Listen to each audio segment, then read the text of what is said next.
عن ذكري فإن له معيشة ضنكا ونحشره يوم القيامة أعمى. وقال النبي صلى الله عليه وسلم خيركم من تعلم القرآن وعلمه.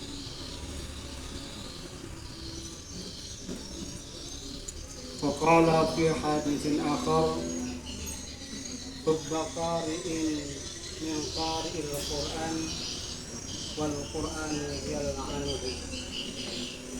صدق الله العظيم وصدق رسوله النبي الكريم ونحن على ذلك من الشاهدين والشاكرين والحمد لله رب العالمين.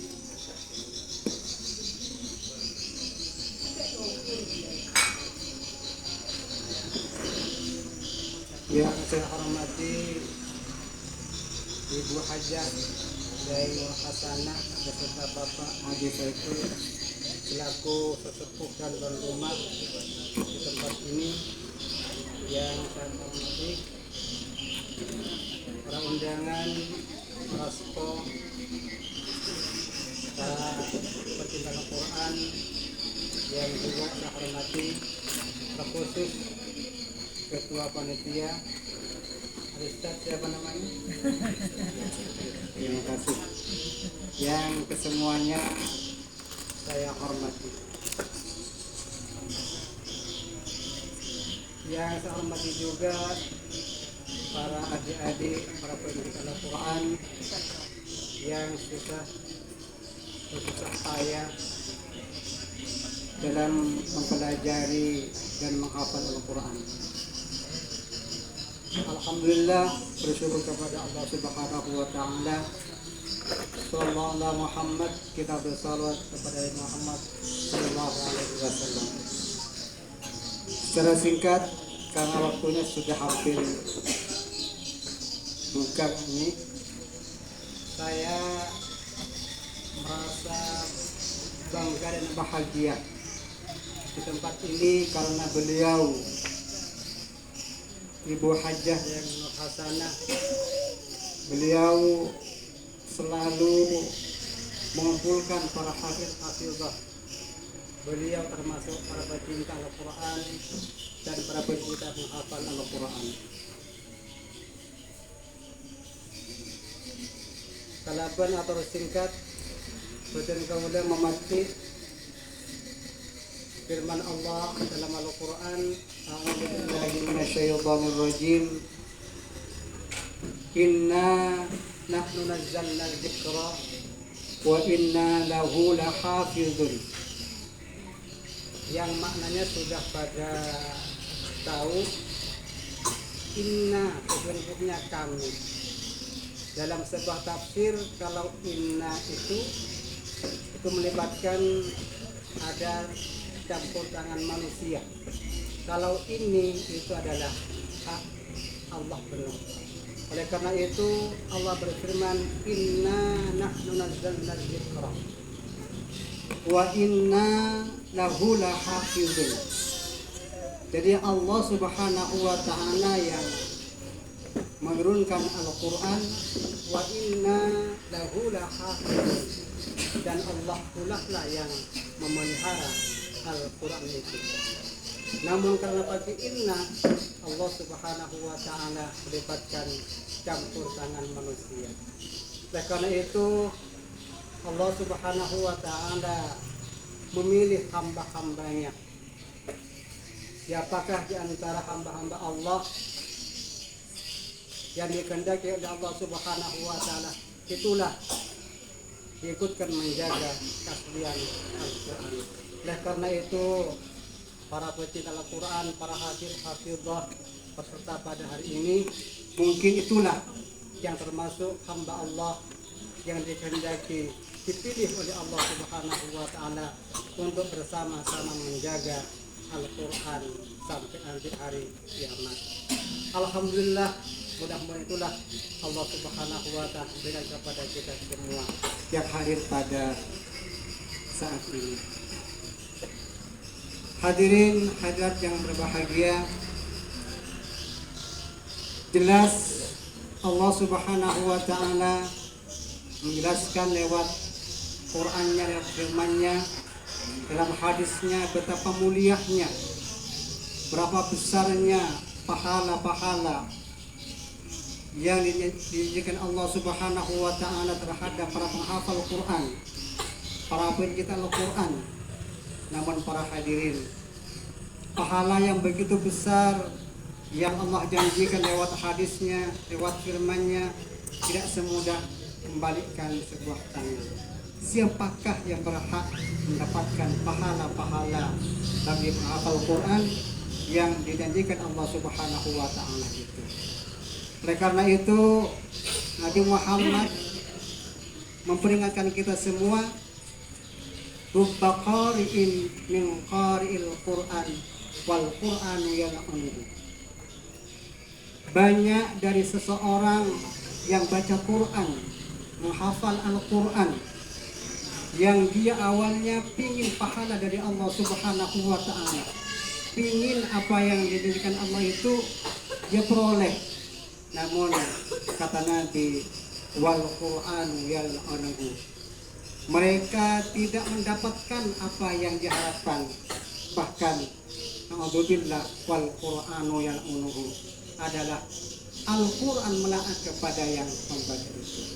Oleh karena itu, kepada para hafidh-hafidhah yang sudah hafal 30 juz hafalannya, marilah kita sedikit membaca ayat wa man a'rada an dzikri fa inna lahu ma'isyatan dhanka wa nahsyuruhu yaumal qiyamati a'ma. Kita fokus kepada para penghafal Quran. Wa man a'rada an dzikri, barang siapa yang berpaling dari peringatanku. Ada sebuah tafsir, barang siapa yang melalaikan, bahkan dia lupa dengan hafalannya, fa inna lahu ma'isyatan dhanka, maka besok dia akan mendapatkan tempat yang sangat sempit. Wa nahsyuruhu yaumal qiyamati a'ma, dan mereka besok akan dikumpulkan di hari kiamat a'ma, dalam keadaan buta. Oleh karena itu, marilah kita tadabburi, kita pahami ayat ini tentang dampak negatif risikonya terhadap para penghafal Quran. Saya yakin kalau sudah hafal Quran, sementara pahala-pahalanya kita simpan baik-baik dulu dan kita buka dalam risiko dampak negatif terhadap para penghafal Al-Quran. Kalau tahfidz pemula, silahkan dibacakan pahala-pahalanya yang sangat luar biasa. Namun begitu khatam 30 juz, paham maknanya, paham tafsirnya, silahkan diamalkan dan bacalah. Risikonya terhadap para penghafal Al-Quran, takut-takut sama dengan kam min sha'imin laisa lahu min siyamihi illal ju' wal afash. Dia berpuasa secara kasat mata sudah berpuasa, namun yang dia peroleh adalah sebatas kalau kurang berbukaannya. Termasuk kepada penghafal Quran yang nyata-nyata hafal Quran fasih, faham maknanya, kita masuk sedikit takut-takut, wal Qur'anu yal'anuhu. Oleh karena itu, sebagai pengalaman, saya membaca sedikit tentang bagaimana di tahun ini para penghafal Quran kayak jamur di musim hujan. Kalau dulu di zaman saya masih menghafal, tahun beluk sangat menghafal sampai 90, di situ jarang sekali para menghafal Quran. Tak jarang dari datang ke kandang-kandangnya nyale, cuma makia menghafal, tak asa katanya pun masuk kedokteran, masuk ini. Saya dulu tahun 88 sudah menghafal. Alhamdulillah tahun 91 sudah selesai 30 juz dalam jangka 3 tahun. Dan ini sudah waktu yang sangat biasa. Para penghafal itu 3 tahun hal yang biasa. Kalau 2 tahun luar biasa. Kalau 1 tahun sangat luar biasa. Kalau 5 tahun, 7 tahun, 10 tahun dipertanyakan apakah dia sungguh-sungguh dalam menghafal Al-Quran. Pesan saya kepada para penghafal, kalian pertama adalah niatan dalam menghafal Quran. Apa sih niatnya?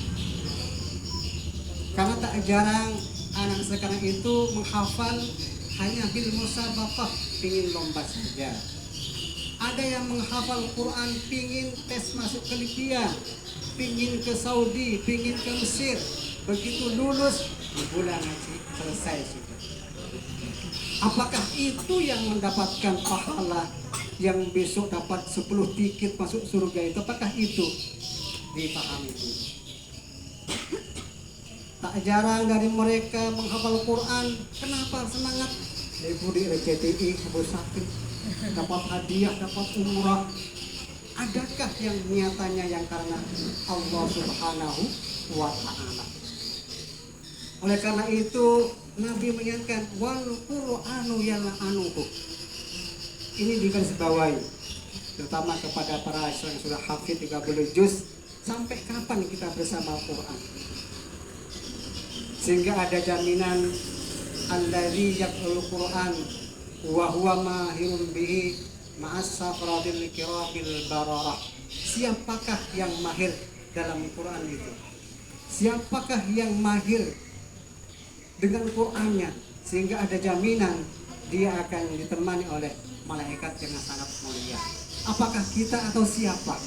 Oleh karena itu pada yang sudah awal 30 juz, kalian ana al-laili wa ana an-nahar, di siang hari malam hari kita adalah bersama dengan Qur'annya. Hafalannya bagus, murajaahnya juga bagus, tidak karena ada lomba, tidak karena ada tes kemana. Dia memang menghafal murajaah karena Allah Subhanahu wa Ta'ala. Kalau ingin hafalannya utuh sampai akhir hayat, sementara yang saya lakukan ini adalah bagaimana posisi dia hafal Quran sama dengan posisinya sholat. Artinya perhatiannya kepada Quran sama dengan sholat. Di saat adzan zuhur langsung kita wudu sholat. Begitu juga dalam murajaah Quran. Kalian murajaah jangannya sebatas ada ujian, ada tasbih 1 hari, jangan. Itu boleh lakukan, itu hanya sebatas. Tapi yang asli adalah kapanpun, dimanapun, dalam kondisi bagaimanapun, kita tetap setia bersama Al-Quran. Sehingga ada doa wa adkhilnal jannata ma'ahil Quran, wa adkhilnal jannata ma'al Quran. Oleh karena itu saya di sisi lain berbangga hati di tahun ini marak-maraknya para penghafal Quran. Bahkan ada yang secara legalitas dia belum punya izin dalam mengajar Quran, tapi karena semangatnya dia adalah mengajar Quran. Bayangkan kalau ada dokter yang dia bukan dokter tapi pasang plang di pinggir jalan, dokter spesialis anak, apakah berani? Yang pasti tidak berani. Yang juga dia tidak pernah hafal Quran, tidak punya sanad. Tapi sekarang banyak sudah para hafid mengajar. Karena itu kita iman dengan Quran yang dari Allah Subhanahu wa Ta'ala, yang membawa adalah malaikat Jibril, disampaikan kepada Nabi Muhammad. Lalu sekarang ada orang-orang yang belum sepantasnya mengajar Al-Quran, tapi dia mengajar. Oleh karena itu kepada kalian para penghafal Quran, carilah guru yang memang benar-benar hafid dan punya sanad ijazah. Sama ini itu jangankan Quran lagi, mau ngajar TK saja, mau masuk sertifikasi harus S1. Pun masalah Al-Quran. Terkadang karena Quran paling kata menjamin sekian gajinya, akhirnya siapapun bisa mengajar Al-Quran tanpa diseleksi. Kalau sertifikasi yang hanya sebatas 1,5 juta masih dicek ijazah harus S1, SMA mana bisa. Tapi kalau Quran adakah yang menyeleksi? Pak bisa ngajar kamu, kenapa? Ijazahnya belum punya. Sampai saat ini belum ada yang menyeleksi, karena dari kalangan pemerintah. Tapi kalau yang mau sertifikasi harus S1 dan harus berapa tahun. Itulah, karena itu marilah kepada teman-teman para hufaz, alhamdulillah kalian merupakan pilihan Allah Subhanahu wa taala, dan mudah-mudahan kalian yang dipilih oleh Allah Subhanahu wa taala setia bersama Qur'annya ila yaumil qiyamah. Kita lanjut, kita lanjut. Masih 17:9. Karena kalau mungkin mereka punya acara di Roman Kire, cuma karena kalau kenapa lagi ada itu merasa tak resok berperak karena dikumpulkan para hufaz oleh beliau Ibu Hajah dari sana dan ketemu dengan para orang-orang pilihan Allah Subhanahu wa taala. Mudah-mudahan hidayah Allah tidak hanya sebatas menghafal juz sampai 30, tapi begitu hafal bagaimana kalian jadi orang yang hafid lafzan wa maknan wa amalan, sehingga apa yang dijanjikan Allah tentang pahalanya, fadilahnya, kita semuanya akan mendapatkan apa yang Allah janjikan itu, tidak hanya sebatas katanya. Mungkin ini yang bisa saya sampaikan. Mungkin kalau ada waktu lain saya akan lebih banyak tentang pengalaman bagaimana bisa hafalannya tidak satu harkat pun yang tertukar dari awal Al-Fatihah hingga akhir An-Nas, tidak satu pun harkat yang tertukar, apalagi tak lancar, apalagi salah. Bagaimana bisa punya hafalan seperti itu butuh proses. Nah, karena itu ini butuh pengalaman, dan ini sudah saya lakukan alhamdulillah sampai saat ini. Mudah-mudahan sampai selanjutnya hafalan dari awal Al-Fatihah hingga akhir An-Nas masih belum ada satu harkat pun yang salah. Saya menghafal 8 tahun baru ketemu yang salah. Di surah juz 26 terakhir ada bacaan fasaqat wajhaha. Saya 7 tahun baca fasaqat wajhaha. Oleh karena itu guru yang teliti, guru yang alim, allamah di dalam Quran itu harus kita datangi. Tidak bisa hanya mencukupkan satu guru, utama yang allamah, yang alim, yang punya sanad yang bagus bacaannya. Ada salah satu guru saya, beliau kalau menghafal tidak pakai lisan sudah. Begitu sampainya salah menghafal, salah harkat, anggota badannya yang bergerak, tangannya. Makanya kalian silahkan cari guru yang memang allamah di bidang Al-Qur'annya, supaya apa yang Allah janjikan memang kalian peroleh nanti di surganya Allah Subhanahu wa taala. Mungkin ini saja sebatas sambutan yang tidak ada ujung pangkalnya ini. Karena kenapa? Karena saya hadir ke sini hanya menghargai beliau, Ibu Hajah dari Hasanah. Beliau adalah termasuk orang-orang yang peduli terhadap Quran ini, terutama kepada yang penghafal Quran. Alhamdulillah, mudah-mudahan di lain waktu kita ada waktu lagi bisa ketemu dengan para hafidz. Mudah-mudahan kalian hidayah Allah Subhanahu wa taala tetap ada pada kalian, sehingga kalianlah yang dipilih oleh Allah Subhanahu wa taala untuk bersama-sama menjaga Al-Quran sampai hari kiamat. Itu saja. Kemudian kami mohon maaf tidak bisa menemani para undangan, para hufaz untuk buka bersama karena di rumah bersama tatangga dan aretan. Sekian, assalamualaikum warahmatullahi wabarakatuh.